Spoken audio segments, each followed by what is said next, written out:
is having a good day today? I know I am. Happy Wednesday. Welcome back to this channel. My name is Mandy Magnan. I'm an actress, writer, producer, director in Toronto, as well as a movie reviewer, pop culture, and commentator here on YouTube for everything. It ends with never. We have a lot to get into, so we are going to dive right in. Grab your emotional support lip gloss. You are in frame with Mandy Magnan.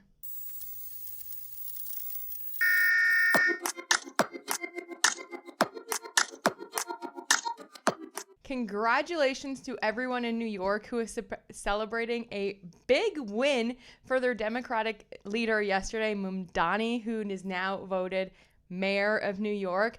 I know everyone in New York, or at least most people in New York, are celebrating today, but I know that there is one blue jeans New York lady who is probably screaming at the top of her lungs, and that is Miss Blake Lively. We are going to get into it because today, Jed Wallace has been officially dismissed from the New York case of Lively versus Baldoni. The court has spoken. Judge Lyman has spoken, and it is a very, very interesting read. So we are going to get into that. But first, I just want to talk about Bryan Freeman has come out and made a statement. Thank gosh. I mean, y'all just like really poked the bear because, as you know, this week, mainstream media, legacy media, got it so wrong. I mean, I made videos about it. I've been talking about it. The headlines were just completely inaccurate, full of so much misinformation. And you poked the bear and you woke it up. I mean, there was so much inaccuracy that Bryan Freeman himself had to come out and make a statement, which hasn't happened in a very long time. On top of that, we also have Netflix has just announced a new movie coming out with Ryan Reynolds. We're going to talk about that. So let's just talk about Mr. Bryan Freeman back. And I could already hear Blake Lively's statement. Counsel for the Wayfair people, Bryan Freeman continues to smear our client and further harass her by making statements to the press. I mean, it's going to be something like that, right? That his statement was for PR, that it was all to just further bully and silence and harass her and all the buzz and trigger words that you can think of. But he did speak. Let's see what Bryan Freeman had to say about all of the misinformation that was spread like wildfire from tabloids all the way to like real news sources like the BBC. I mean, it was just insane. But let's look at Bryan Freeman's statement. I believe he first gave the statement to the Daily Mail, but I'm just pulling up People here because it's the same statements that they use over and over from the same people. And finally, they got the headline right.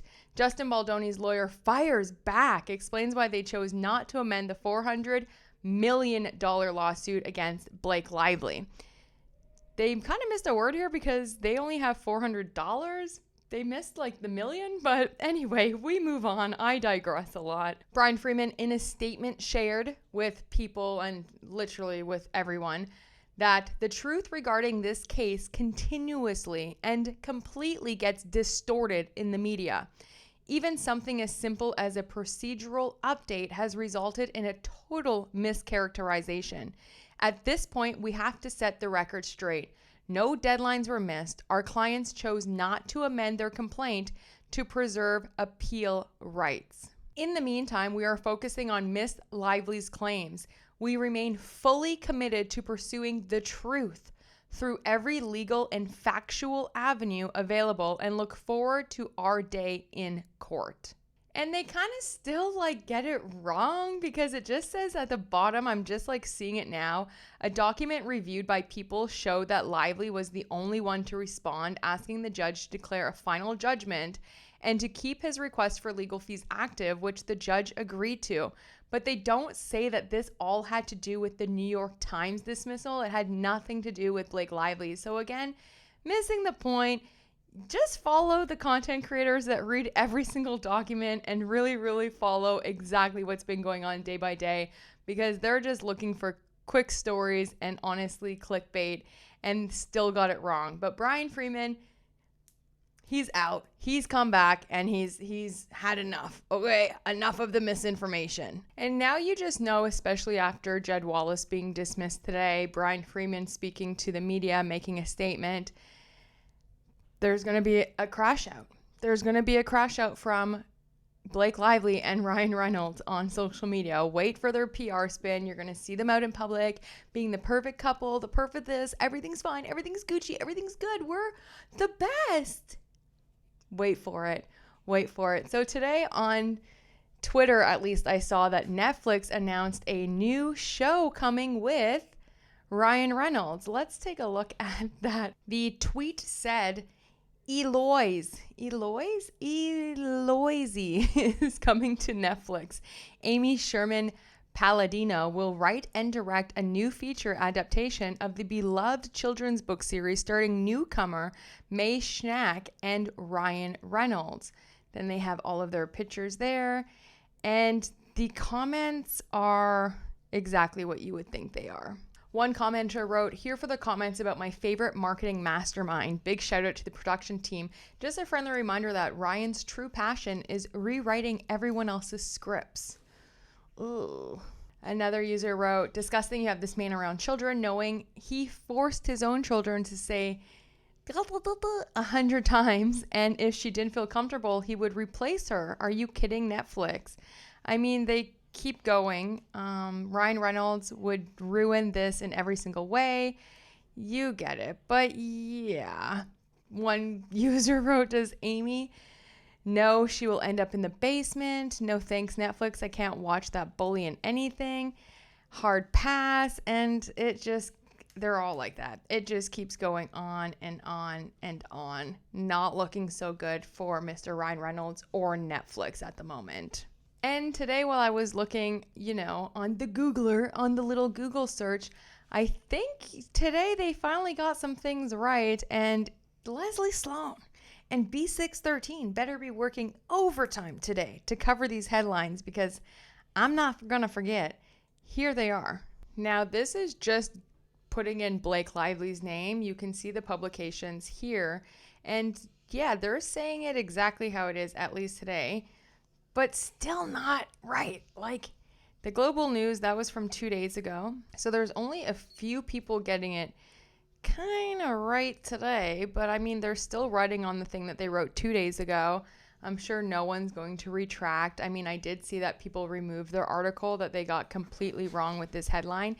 But CBC is reporting Justin Baldoni legal case against Blake Lively formally closed by judge after missed deadline. I mean, that was still 2 days ago.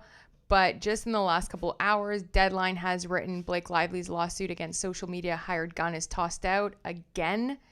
There's also another one up here from Variety that wrote, "Judge again tosses Blake Lively's claims against social media operative Jed Wallace." So they're starting to pick up, okay? And we'll see what tomorrow's headlines will be. And it better be all about this, because this is a big thing.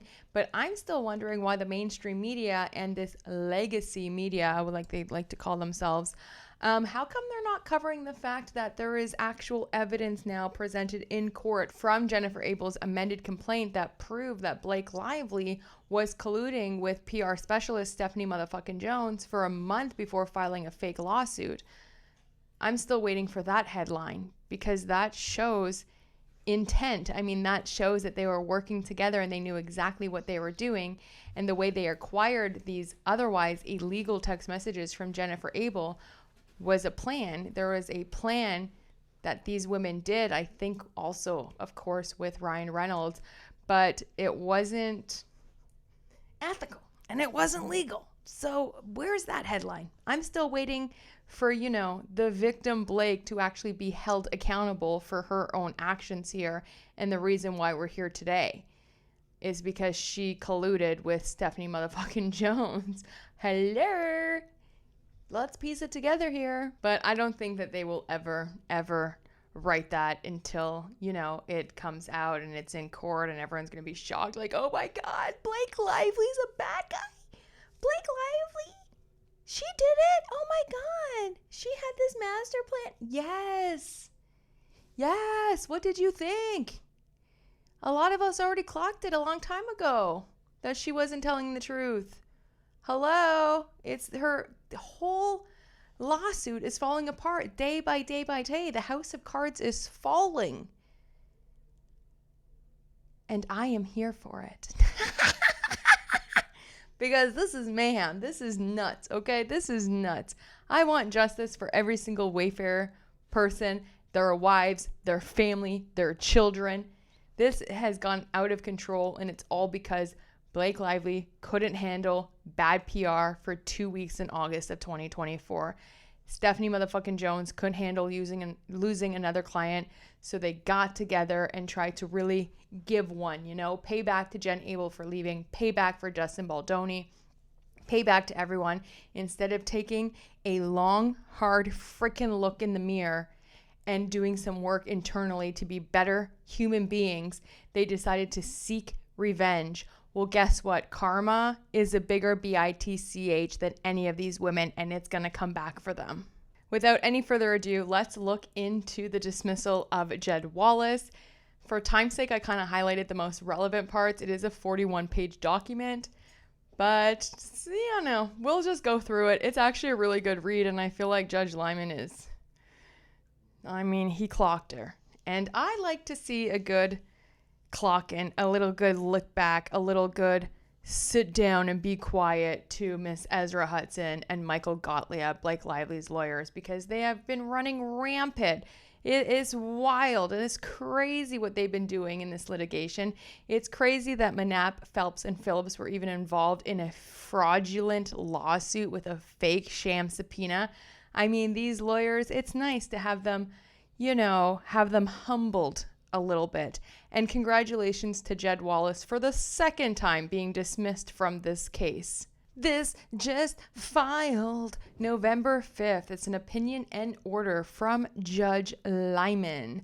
Okay, the Wallace defendants move pursuant to Federal Rule of Civil Procedure 12B to dismiss the second amended complaint against them for lack of personal jurisdiction. The Wallace defendants move for an order dismissing the claims against them under Rule 12B6, or in the alternative, for an order serving the claims and transferring venue to the United States District Court for the Western District of Texas. The motion to dismiss for lack of personal jurisdiction is granted. The court has resounded the factual background of this case in prior opinions and orders. Okay, so he's like, I already went through this. I'm not going through all of this with you again. The court will not now repeat that background except to supplement its previous discussion in light of the newly pleaded allegations in plaintiff Blake Lively's second amended complaint. As the court has previously explained, the allegations detailed below do not at this stage of the litigation reflect the court's own findings. Broadly, this case involves alleged sexual harassment and retaliation during and after the filming of the movie It Ends With Us. Lively, who stars in the film, asserts that during production she was sexually harassed by Justin Baldoni, her co-star and director of the film, and Jamie Heath, a CEO of the film's production company, Wayfair Studios, LLC. When she reported the harassment, Baldoni, Heath, Wayfair, and others allegedly retaliated against her by launching a public relations smear campaign to tarnish her reputation and credibility. Just on that sentence alone, this is BS, right? Because even that sentence, she is claiming that when she reported the harassment, the company retaliated against her. But we have to remember that Blake Lively said that she made a complaint, not even a formal complaint, in May of 2023, and alleges that the smear campaign was in August of 2024.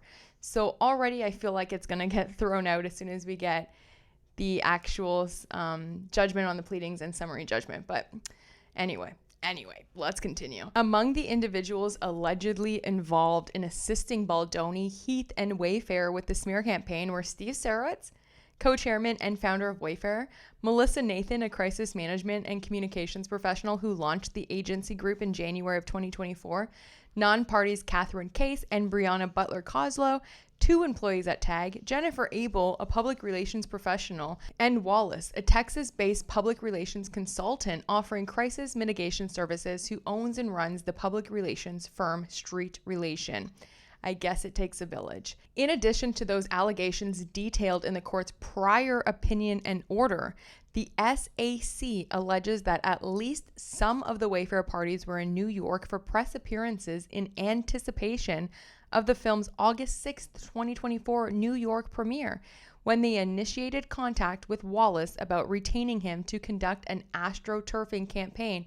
Herein, Wallace and Street would create, seed, promote, and engage with content that appeared to be authentic on social media platforms and internet chat forums in order to influence public opinion and thereby cause an organic pile-on against Lively.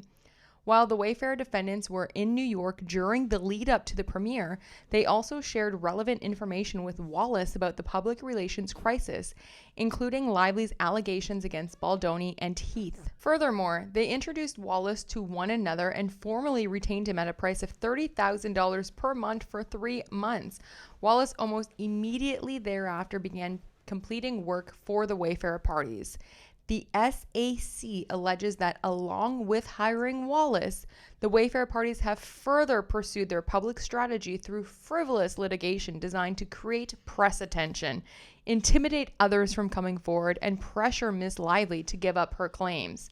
Although Mr. Wallace was a plaintiff in the Wayfair party's retaliatory lawsuit against Miss Lively, he was actively supporting it in the background and attempting to manipulate public opinion relating to it, all while fully aware that the Wayfair party's retaliatory countersuit would be filed and was being maintained in New York. Wallace's involvement allegedly entailed helping to construct a website, thelawsuitinfo.com, which selectively published certain documents and filings in the Wayfair party's lawsuit and thereby promoted a public narrative about their New York-based retaliatory litigation. The SAC also contains allegations regarding Wallace's knowledge of the Wayfair party's presence in New York at various points. On August 4th, 2024, Baldoni appeared in an Instagram story. The fact that these are her arguments, I'm so sorry. On August 4th, 2024, Baldoni appeared in an Instagram story that included a photo of him in an airport bookstore with the caption, "Excited to be heading to New York for a full week of press for It Ends With Us movie."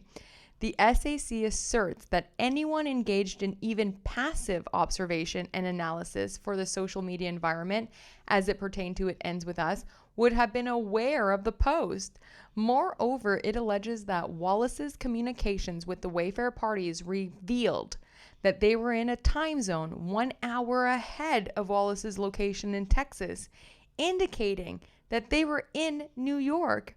One of these communications was from Abel, who was in New York for the premiere and who told Wallace that she was in morning press from 6:30 a.m. on and then headed straight to Chicago. Finally, the SAC contends that certain of Wallace's co-conspirators lived in New York and that he was aware of this fact.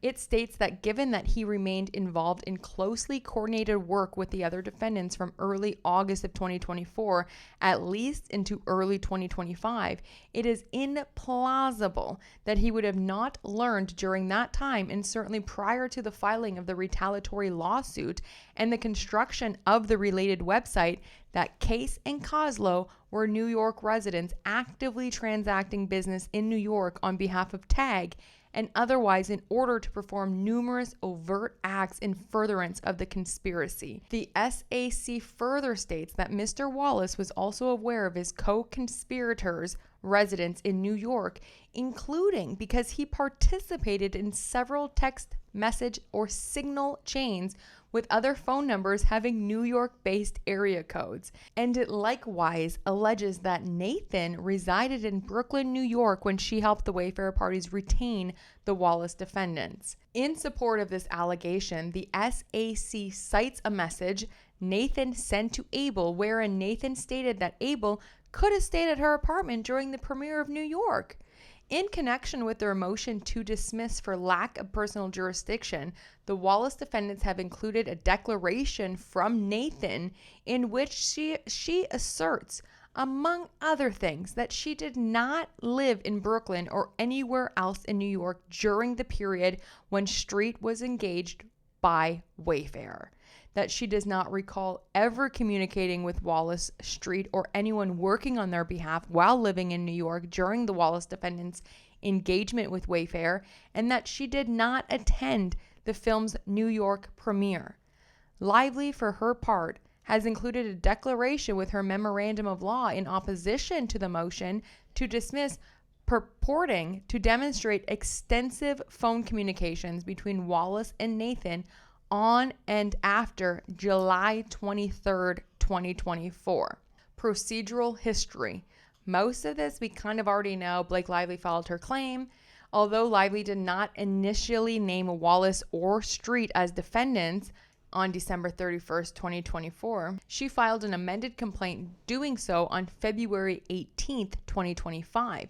The Wallace defendants then moved to dismiss the claims against them, or in the alternative, to sever the claims and transfer venue to the United States District Court of the Western District of Texas. In its opinion and order, the court held that Lively had alleged insufficient facts to support a basis for personal jurisdiction. That was the first one that was dismissed in June. While Lively alleged that certain co-conspirators took action within New York during the filming of It Ends With Us, these actions were not within the scope of or in furtherance of the alleged conspiracy to retaliate against Lively, which did not begin until after filming ended. It was further insufficient that the amended complaint alleged that Nathan lived in Brooklyn during a portion of the relevant period, because it did not allege that she took an action in furtherance of the conspiracy while in New York. It also was not enough that Sarrett stated to a witness that he was prepared to spend money to ruin the lives of Miss Lively and her family while attending the film's New York premiere, because there was no allegations that such statements was made to carry out the object of the conspiracy. The court held as an alternative ground in further support of its decision that the amended complaint's jurisdictional allegations were deficient because there were no factual allegations that the Wallace defendants were aware of torts being committed by co-conspirators in New York. Finally, the court held that the exercise of personal jurisdiction would violate due process because the amended complaint contained no factual allegations that the Wallace defendants directed or controlled any conduct in New York, or were aware of any actions taken in New York or directed at New York. The court granted leave for Lively to file a second amended complaint, which she did on July 30th, 2025. The legal standing. When responding to Rule 12b2 motion dismissed for lack of personal jurisdiction, the plaintiff, which is Blake Lively, the plaintiff here bears the burden of establishing that the court has jurisdiction over the defendant. So she had to prove it. Where's the evidence? While the court construes the pleadings and affidavits in the light is most favorable to the plaintiff, the court need not accept as true a legal conclusion couched as a factual allegation. Then they go into the discussion. The court turns first to personal jurisdiction, which renders discussion of the other issues unnecessary. So even if you just read here personal jurisdiction, all of the other arguments doesn't matter because they don't have personal jurisdiction. So everything else that he says after, it doesn't matter, because even just with this one argument, he would have won. Okay. The Wallace defendants argue that the SAC fails to cure the deficiencies identified by the court in its first opinion and order. They contend that the court therefore continues to lack personal jurisdiction over them. First, the court considers whether there is a basis for personal jurisdiction under the laws of the forum state. Second, the court examines whether exercising personal jurisdiction comports with constitutional due process. General jurisdiction exists under CPLR 301 if the defendant is domiciled in New York or has engaged in such a continuous and systematic course of doing business here as to warrant a finding of its presence in this jurisdiction. The CPLR 302 provides for specific jurisdiction in the following circumstances. A court may exercise personal jurisdiction when any transacts any business within the state or contracts anywhere to supply goods or services in the state. 2, commits a tortious act within the state except as to cause an action for defamation or character arising from the act. 3, commits a tortious act without the state causing injury to person or property within the state except as to cause of action for defamation of character arising from the act. Regularly does or solicits business, expects or should reasonably expect the act to have consequences in the state and derive substantial revenue from interstate or international commerce. In the SAC, Lively identifies 3 separate bases for personal jurisdiction over the Wallace defendants. 1, conspiracy jurisdiction under CPLR 302 on the theory that the Wallace defendants' co-conspirators committed tortious acts within New York in furtherance of the conspiracy and that those contacts can be imputed to the Wallace defendants. 2, personal jurisdiction under CPLR 302-3 on the theory that the Wallace defendants committed a tortious act outside New York causing injury to person and property within the state, that they expected or reasonably should have expected the act to have consequences in New York and that they derived substantial revenue from interstate commerce.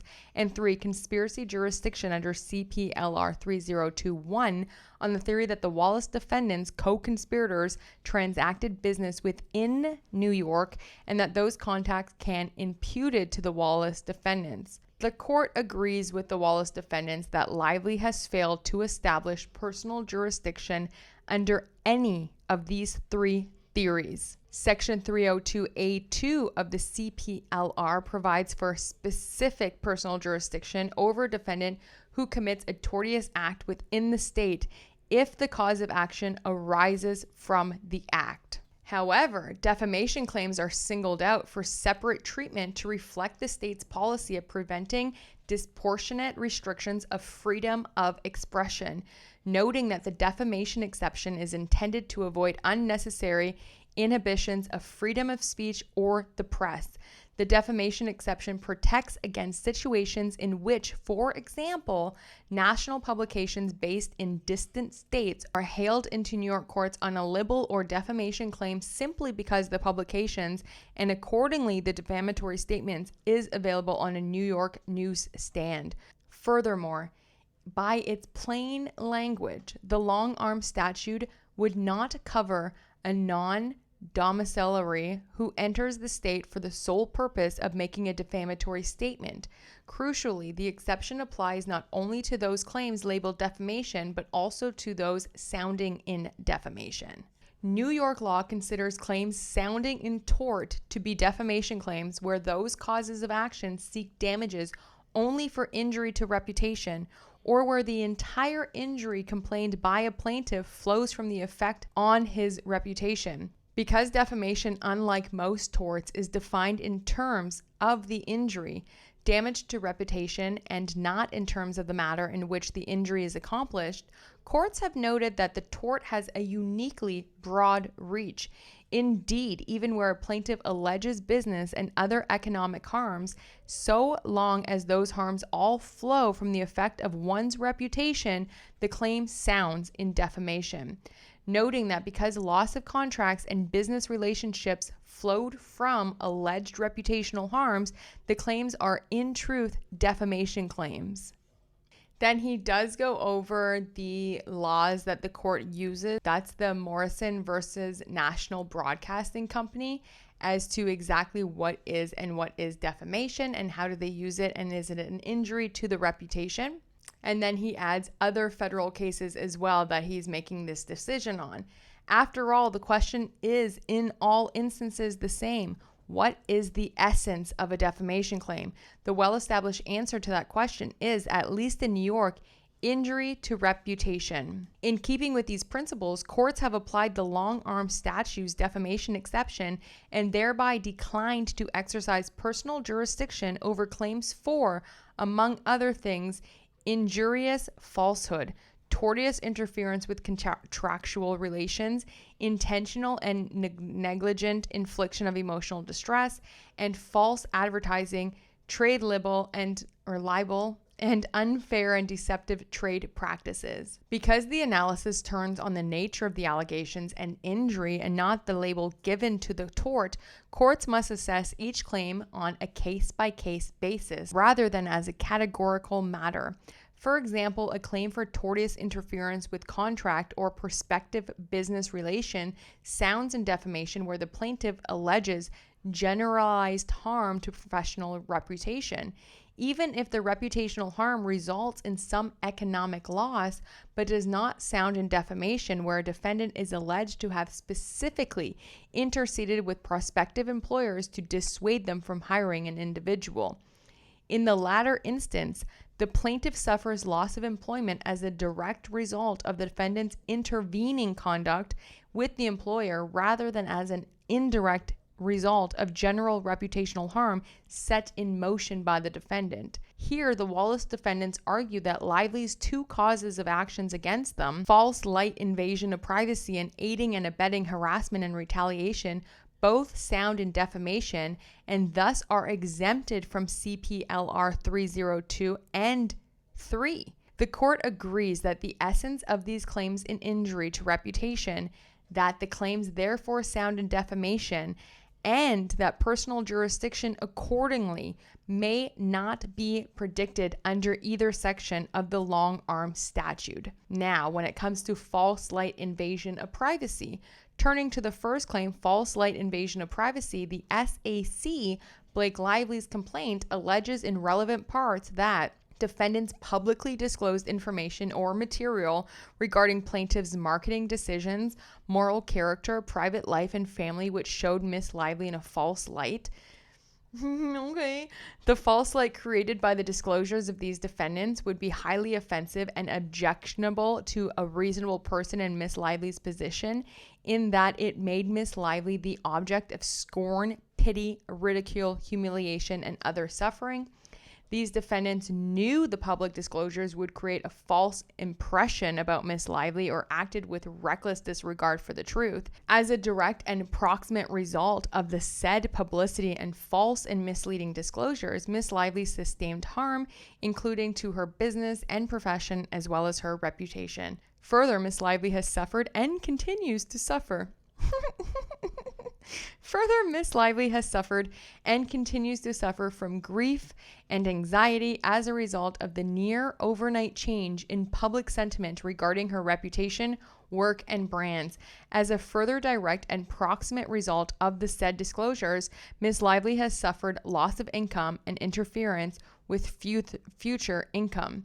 It wasn't overnight. People haven't been messing with you and Ryan for a long time. And this just kind of like sealed the deal. It was her own bad PR. I mean, I will stand by that. The allegations make clear that Lively's false light claim centers entirely on reputational injuries and harms flowing from those injuries. Lively principally alleges scorn and loss of professional and reputational standing. Not only do the allegations specifically and repeatedly focus on Lively's reputation, but they also refer more generally to public perception and sentiment and publicity. Moreover, the complaint directly ties the alleged economic harms to Lively's reputational injuries. As a further direct and proximate result of the said disclosures, Miss Lively has suffered loss of income and interferences with future income. Lively identifies no harms associated with this cause of action that are divorced from reputational injuries. The court therefore has little difficulty concluding that this claim sounds in defamation.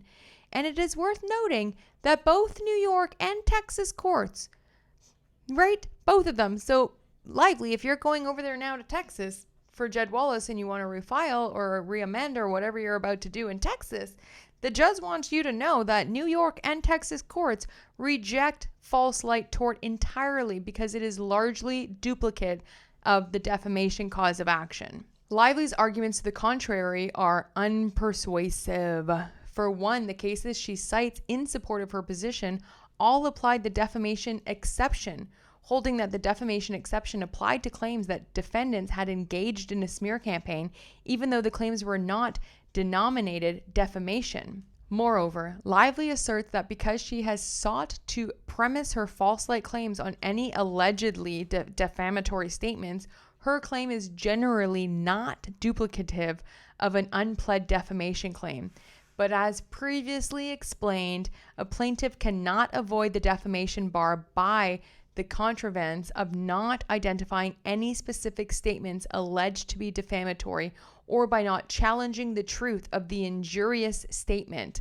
Whether a claim sounds in defamation turns on the nature of the alleged injury, not on the form in which a message is sent or whether the plaintiff has identified any specific defamatory assertions. In Morrison itself, the plaintiff did not identify any defamatory statements made about himself and instead premised his claim on general reputational harm stemming from his association with the fraudulent game show. In conclusion, that the plaintiff's claim sounded in defamation, the New York Court of Appeals explained that what mattered was the harm assertedly sustained by the plaintiff. Injury to the reputation was precisely the same as that which caused the defamation. So too here. Aiding and abetting harassment and retaliation. A similar conclusion holds with respect to Lively's claim for aiding and abetting harassment and retaliation in violation of California's Fair Employment and Housing Act, FEHA. Although FEHA retaliation claims undoubtedly often have little to do with defamation, this is the unusual case in which the retaliation acts identified relate exclusively to efforts to damage an individual's reputation and credibility. Indeed, the only alleged adverse employment action that the complaint specifically identifies is the launching of a coordinated campaign to cast Miss Lively in a false light during the publicity and promotion of the film and thereafter.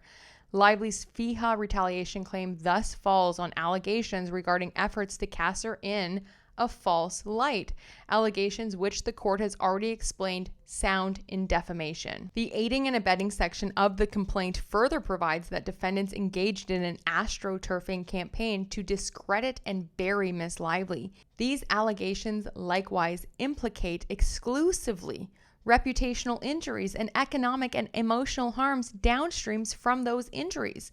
In opposing the Wallace defendant's motion to dismiss, Lively has herself framed the aiding and abetting allegations as centered around efforts to damage her reputation. In her response in opposition to the Wallace defendant's first motion to dismiss, she asserted, indeed, the whole point of retaining the Wallace parties was so that they could help the Wayfair parties shift the narrative from HR complaints on set to shining a spotlight on Lively instead in an effort to destroy her reputation. And in her response in opposition to the current motion, Lively similarly contends that in a blatant act of retaliation against Miss Lively for her privately reporting her concerns about that misconduct, defendants engaged in a coordinated campaign to destroy her reputation, conceal their own behavior by distracting the public with false narratives about Miss Lively, and discredit Miss Lively in the event she spoke publicly about her concerns.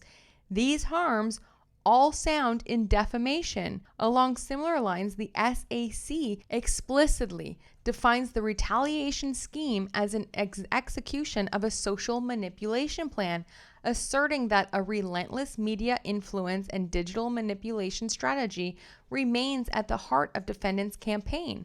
The goal of the plan is to destroy Miss Lively's reputation and to drive negative sentiment against her. Defendants have accomplished these ends by allegedly relying on direct and constant media engagement, including the seeding of content on traditional and social media platforms and the amplifying of negative content about Miss Lively. Defendants have also allegedly pushed narratives that Lively has an unfavorable reputation, has weaponized feminism, and caused the loss of production members' jobs. Furthermore, defendants have allegedly conferred with reporters to release stories that would cast Miss Lively and or Mr. Reynolds in a negative light.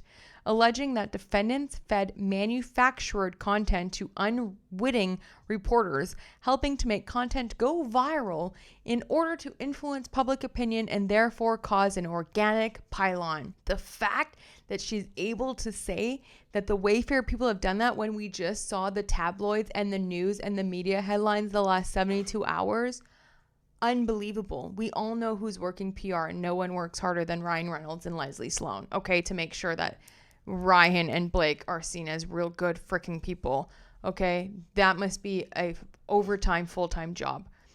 At bottom, these allegations relating to media influence, social manipulation, negative press, and public opinion all rise the specter of reputational injuries and therefore reinforce the conclusion that the claims sound in defamation. The SAC confirms, moreover, that those are the harms that have allegedly resulted. It catalogs various negative comments and online vitriol directed towards Miss Lively, her husband, and her businesses, and it asserts that Lively and other cast members have experienced a sudden tidal wave of increasingly negative public attention building around them after declining to appear in the press with Baldoni. Additionally, the SAC details the prevalence of negative sentiment towards Lively and her businesses by using graphs to chart the net volume of positive and negative mentions of them online. And the FIHA retaliation claims allege losses including severe emotional distress and pain, humiliation, embarrassment, belittlement, frustration, and mental anguish. In the end, the SAC concludes that defendants have poured money, time, and human resources into creating an environment of hatred against Miss Lively and her family, and that these efforts have largely succeeded. The fairest reading of these allegations and the SAC more generally is that the entire injury complained by the plaintiff flows from the effect on her reputation. That's what she's fighting here, right? It's all about her reputation. When I think you speak to any woman and they would always be about the sexual harassment, not Blake Lively. Indeed, to the extent Lively identifies harms other than purely reputational ones, she effectively concedes that those injuries flow from the effects on her reputation. Take, for instance, her alleged business and professional harms. She asserts that given the ongoing nature of the campaign and the associated negative public sentiment, she did not believe she could proceed with public appearances or events and canceled a critical target corporate event for her hair care company, as well as an invitation to host the premiere episode of the 50th anniversary season of Saturday Night Live in September of 2024. She has also canceled appearances on behalf of her other businesses for the same reason. Furthermore, the SAC expressly identifies the sudden and unexpected negative media campaign launched against Miss Lively as the cause of depressed retail sales of her hair care line products, noting that Lively's hair care line was caught up in the crossfires of the negative environment against her, and that depressed sales of her products appear to have been caused overwhelmingly, if not entirely, by the retaliatory campaign initiated by defendants. The way she can claim this and then go and still give speeches on how successful her businesses are, I'm baffled. It is well established that lost business or professional opportunities flowing from generalized reputational harm give rise to a suit for defamation. Lively similarly ties her emotional injuries to the smear campaign, negative publicity, and corresponding online attacks, detailing the emotional consequence of feeling targeted and shamed.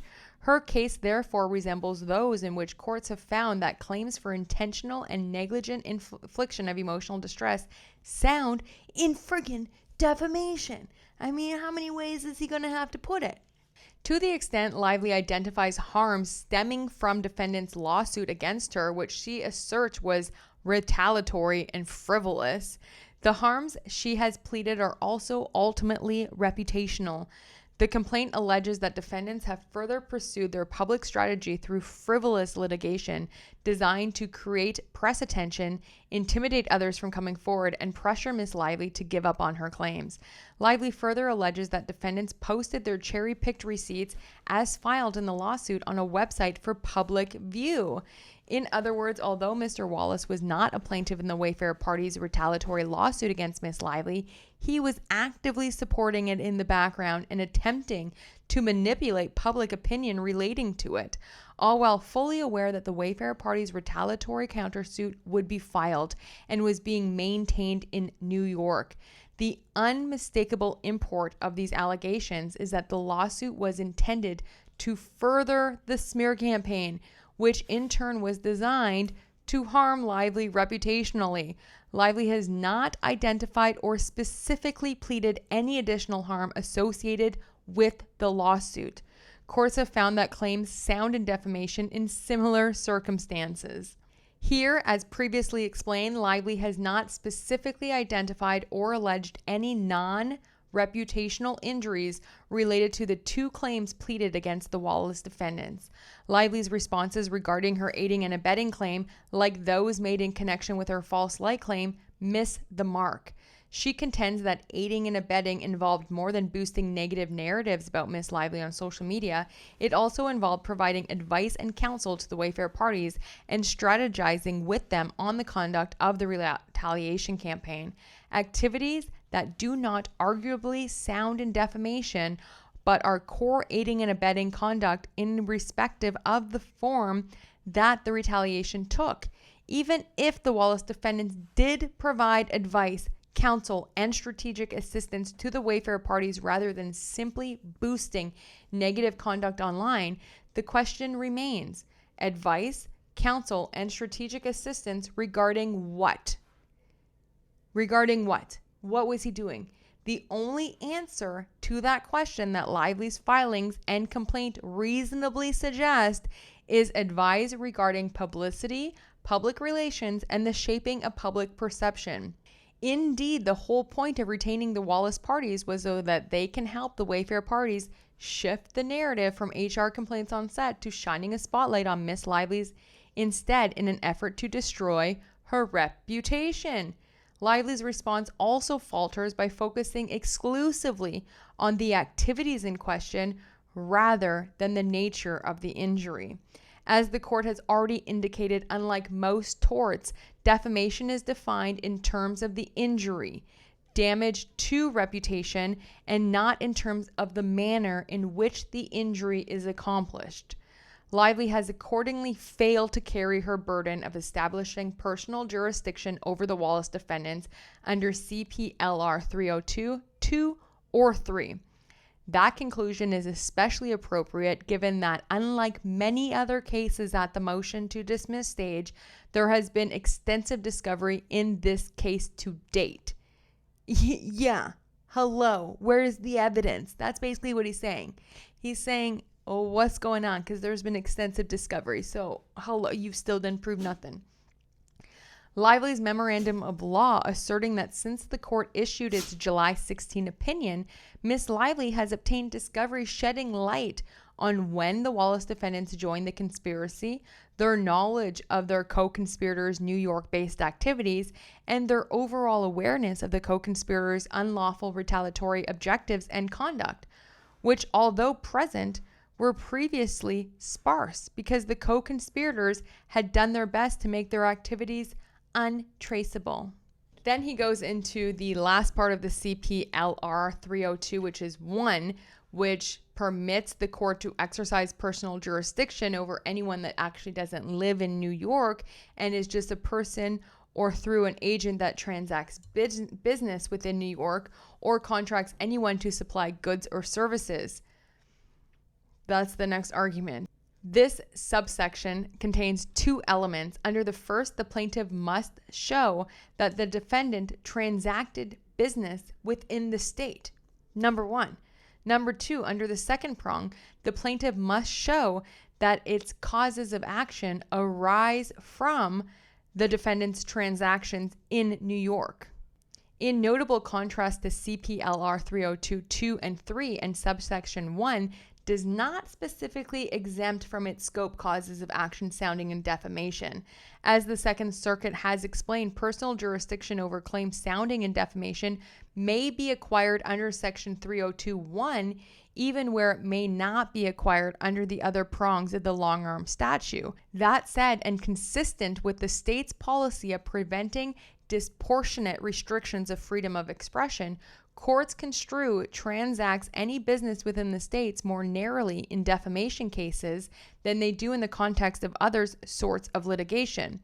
For example, while proof of one transaction or a single act in New York is typically sufficient to invoke jurisdiction under 302(1), in defamation cases, by contrast, the single act of uttering a defamatory statement, no matter how loudly, is not a transaction of business that may provide the foundation for personal jurisdiction. On a conspiracy theory of jurisdiction, in other words, Lively asserts that the Wallace defendants participated in a conspiracy and that their co-conspirators transacted business within New York, and that those contacts can be imputed to the Wallace defendants. As the court explained in its prior opinion and order granting the Wallace defendants' motion to dismiss, New York courts have never applied such a theory of jurisdiction under CPLR 302(1). Lively has alleged insufficient facts to establish personal jurisdiction on a conspiracy theory. The court, once again, I feel like Judge Lyman is just so tired of Blake Lively, but the court once again reaches that conclusion here.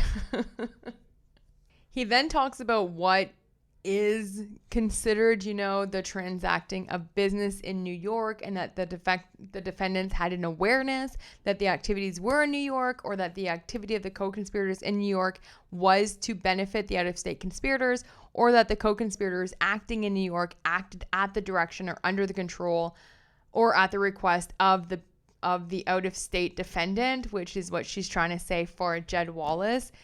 He says, the judge, the first step of this test to establish the existence of a conspiracy involving overt acts in New York requires defining the scope of the conspiracy, because only acts taken pursuant to that conspiracy are jurisdictionally relevant.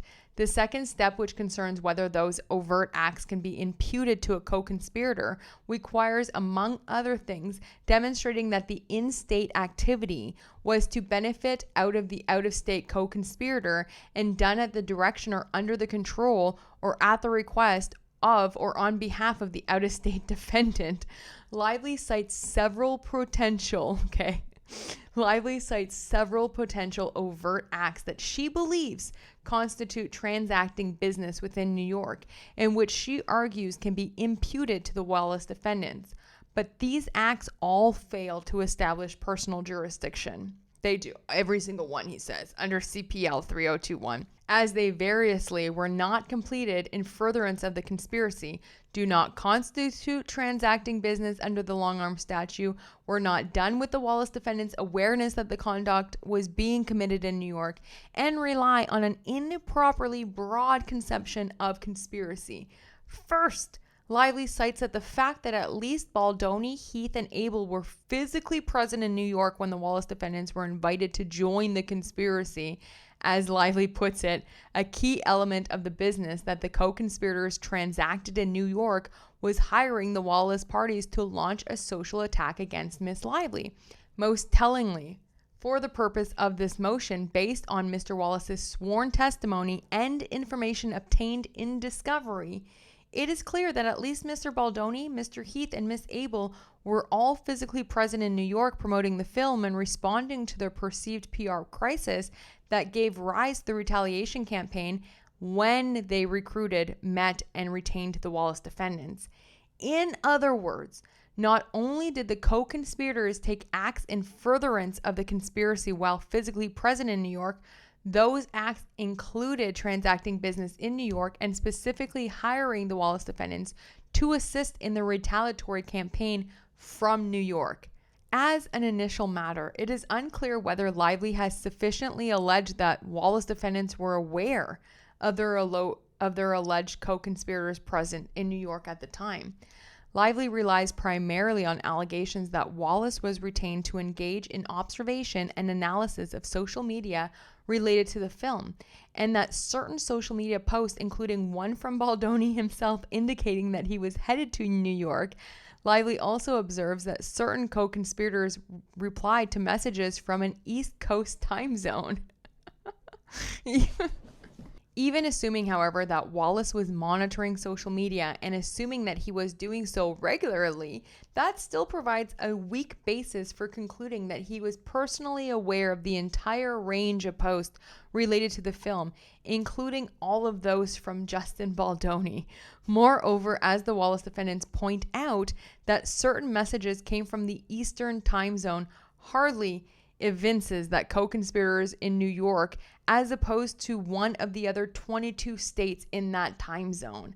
But regardless of the Wallace defendants' ultimate knowledge, the fact that they were hired while their alleged co-conspirators were in New York for the film's premiere does not constitute transacting business within the state. Under New York law, the transacts business standard can be satisfied where both the negotiation and the execution of a contract took place within New York. The fact that the Wayfair parties were temporarily in New York when they engaged the Wallace defendants to join the conspiracy does not demonstrate purposeful availment of the benefits and protections of New York laws. Baldoni, Heath, and Abel, all California residents, were in New York for a period of a few days to attend the premiere, not to establish any business relationships with Wallace. Moreover, at least Abel left the state the day after the premiere. If it was therefore merely coincidental or fortuitous that the agreement was executed while they were still physically present in the state as opposed to elsewhere shortly thereafter. Importantly, there are also no allegations that the contract contemplated performance in New York.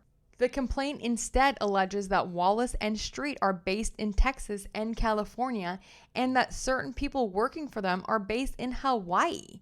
To be sure, the fact that the Wallace defendants were hired while the Wayfair parties were in New York was not wholly unrelated to New York.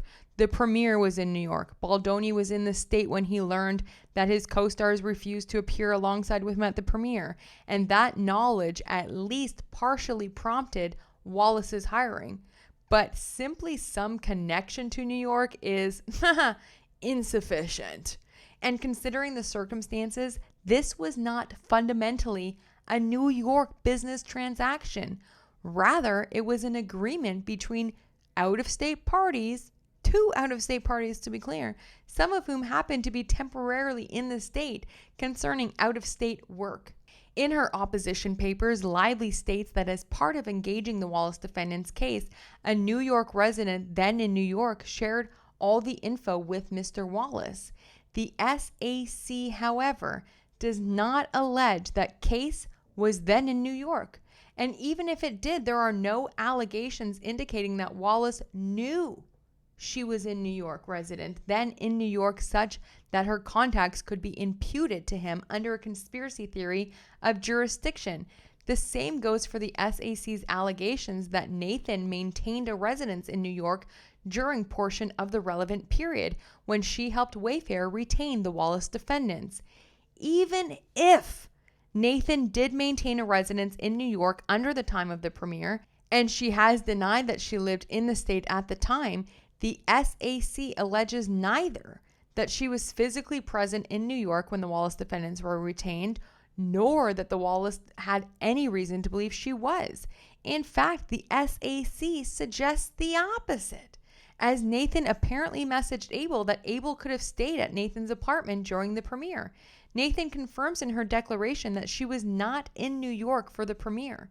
Separate and apart from the issue of retaining the Wallace defendants, and whether that satisfies 302A1, the SAC states that because Wallace remained involved in closely coordinated work with other defendants from early August of 2024 to at least into early 2025, it is implausible that he would have not learned during that time, and certainly prior to the filing of the retaliatory lawsuit and the construction of the related website, that Miss Case and Miss Coslow were New York residents actively transacting business in New York on behalf of TAG and otherwise in order to perform numerous overt acts in furtherance of the conspiracy. This reference to Wallace's awareness of Case and Coslow actively transacting business in New York in order to perform numerous overt acts in furtherance of the conspiracy is wholly conclusory and simply parrots the statutory requirements without providing any facts regarding what this transacting business entailed. There is no way to determine whether Wallace was plausibly aware of the acts such that they can be imputed to him. Lively next relies on the fact that while the Wayfair parties were in New York for the film's premiere, they promoted the film and made associated press appearances.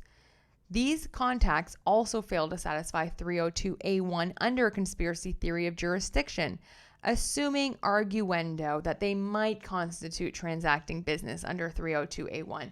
They can hardly be said to have been done in furtherance of the conspiracy, given they no doubt would have occurred in the normal course of the film's release regardless of the conspiracy's existence. Further, Lively asserts that these appearances were part of conducting the very communication strategy of which the Wallace defendants would become an integral part, but she does not identify how they were used or would be used to harm her reputationally, the goal of the conspiracy. They thus were not acts in furtherance of the conspiracy. For example, the SAC references an appearance on the Today Show, which films in New York, but says nothing about who made that appearance, what was said, or how the appearance might have furthered the objectives of the conspiracy. The complaint further alleges that Baldoni has engaged in stunning duplicity, praising Miss Lively to her face and in public, while secretly disparaging her in private and plotting to bury her alongside the truth of his own behavior, which suggests that the Wayfair parties did not, in fact, use public press appearances, or at least not initially while in New York, to tarnish Lively's reputation. That's the end of the case right there. Bam.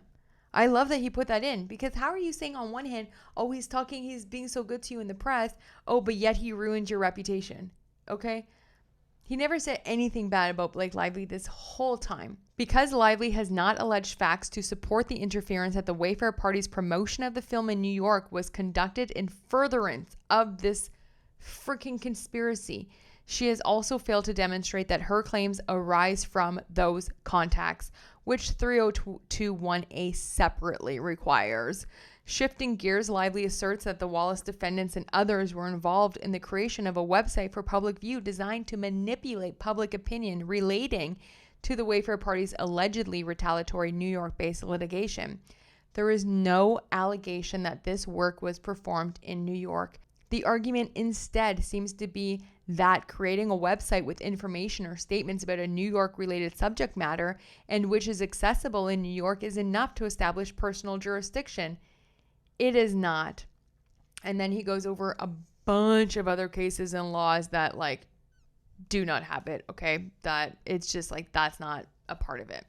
The only way that could work is if when at least part of the content, so if the website was created, researched, written, developed, or produced in New York, that's the only way that would have worked. Lively has not sufficiently alleged something more than the publishing of the website. She has not alleged, for instance, that the website was prepared, researched, or developed in New York, or that it was specifically designed to target New York residents. To the contrary, Lively in the SAC suggests that the website was intended for a national audience and designed to spread a narrative about the lawsuit as broadly as possible. The website's low level of interactivity also counsels against finding the transaction of business. The site merely posts online for public consumption certain documents filed in connection with the Wayfair party's lawsuit. He does talk about the website and how it's not interactive or anything. It's just filed, what's on there is from court filings. But then he does go on to say that even if it was interactive, the Second Circuit websites, they still actively solicit contributions from visitors and are insufficient to still satisfy. So even if it was an interactive website, It doesn't matter, you know what I mean? Finally, Lively invokes the Wayfair party's allegedly retaliatory lawsuit filed in this court as a basis for establishing jurisdiction under CPLR 302. She argues that although the Wallace defendants were not parties to that suit, the filing of the case was not an overt act in New York in furtherance of the conspiracy, and which occurred with the Wallace defendants' awareness and support. This asserted basis for personal jurisdiction presents the closest call. She almost made it. The SAC sufficiently alleges that the Wallace defendants were aware of the suit and that it would be filed in New York. Furthermore, taking as true Lively's allegations that the lawsuit was retaliatory and intended to advance the smear campaign by further harming her reputation, the filing of the suit would appear to fall within the scope of the conspiracy, and her claim at least partly arises from the conduct. Then he states a whole bunch of laws that go on with that. However, it's just not good enough, because even with that, as the court explained in its prior opinion and order, the New York Court of Appeals has never addressed whether this requirement of directional or control may be satisfied by a co-conspirator's mere awareness of the relevant in-state act. The Second Circuit has predicted, however, that if the New York Court of Appeals were to address that issue, it would hold that mere awareness is sufficient. Although that prediction stands in some tension with more recent New York cases requiring the out-of-state defendant to have some extent of control over the in-state actor, the court continues to believe itself bound to the Second Circuit's decision in Fat Brands. Nonetheless, the Second Circuit has never held or even suggested that this prediction likewise applies to CPLR 302 context, nor have any other courts, for that matter, given that no case has even applied conspiracy jurisdiction under CPLR 302. Lively is asking not only for this court to apply conspiracy jurisdiction under 302, but for the court to transplant wholesale a contested and developing area of law involving the requirements of control and direction in agency relationships to a new context involving distinct considerations. She's asking for them to rewrite the entire law for her. The Wallace defendants are not alleged to have directed, controlled, or requested that their alleged co-conspirators filed the lawsuit, nor are the Wayfair parties alleged to have filed the suit on the Wallace defendants' behalf. If anything, it's the other way around. The complaint alleges that the Wayfair parties utilized the Wallace defendants as their agents for purposes of the retaliatory scheme. Accordingly, the court cannot apply conspiracy jurisdiction under 301 without addressing the issue of direction and control. Exercising personal jurisdiction over the Wallace defendants based on such a broad conception of agency and conspiracy would be inconsistent with free speech considerations and New York court's instructions to apply 302. On Lively's expansive theory of 302A conspiracy jurisdiction, however, those same out-of-state individuals could be sued in New York so long as a plaintiff plausibly alleged that they were aware of the New York-based members' purposeful activity in New York in furtherance of their shared end, even if they had no direction or control over the activity, and even if it was not necessary to their own out-of-state activities. Applying 302A1 in those circumstances would effectively permit an end run around the statutory defamation exception, opening New York courts up to a vast array of out-of-state defendants. So, here, too, the Wallace defendants' own contacts with New York are insufficient to constitute transacting business under 302. There is no allegation that they had any role in the Wayfair party's decision to file a lawsuit in New York, let alone direction or control over that decision. The fact that the lawsuit was filed in New York was only incidentally related to their involvement in the conspiracy. Their alleged conduct would have been no different had the lawsuit been filed elsewhere. That's a really good point. They would have still done the exact same work, whether Wayfair filed in California or New York, or had the allegedly defamatory statements been made through a vehicle other than a lawsuit.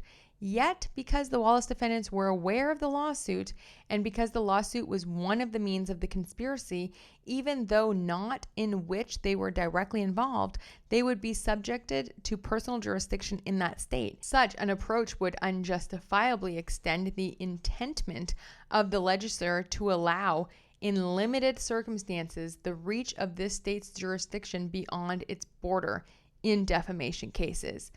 Lively has therefore also failed to establish personal jurisdiction over the Wallace defendants under CPLR 302A1. Because the second amended complaint fails to establish personal jurisdiction over the Wallace defendants under New York long-arm statute, the court need not address the parties' due process arguments. Like, we've seen enough. That's what he's saying. We don't need to see no more. Furthermore, in light of the court's disposition of the motion to dismiss for lack of personal jurisdiction, the court does not address the Wallace defendants' arguments that the SAC fails to state a claim for relief or that venue should be transferred. The Wallace defendants' motion to dismiss the second amended complaint for lack of jurisdiction is granted. The second amended complaint is dismissed as to the Wallace defendants without prejudice to refiling in a court that has personal jurisdiction.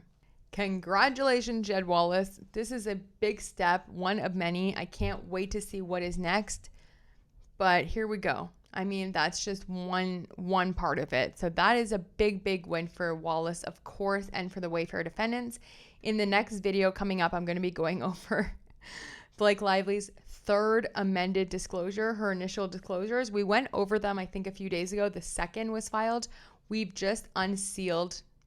I unsealed it. No, the court has just unsealed her third disclosures, like her third amended disclosures. And this was filed on September 30th. So we're going to see what has changed. Is Taylor Swift still in there?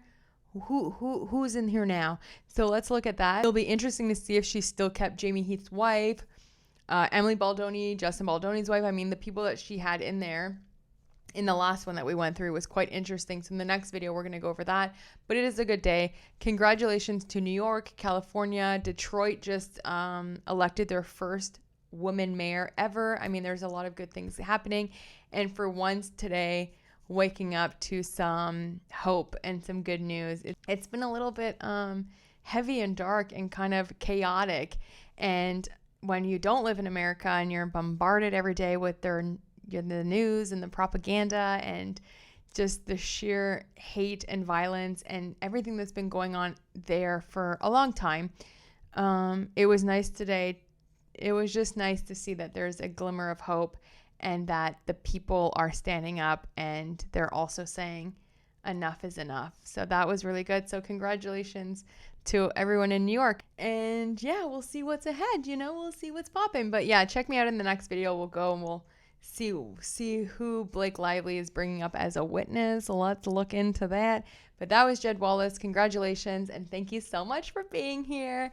Let me know what you think. I thought the judge really nailed it here, and it seems like he's getting a little tired. Like, he kept saying, as the last one, as I already said. He's like, oh my God, why am I still here?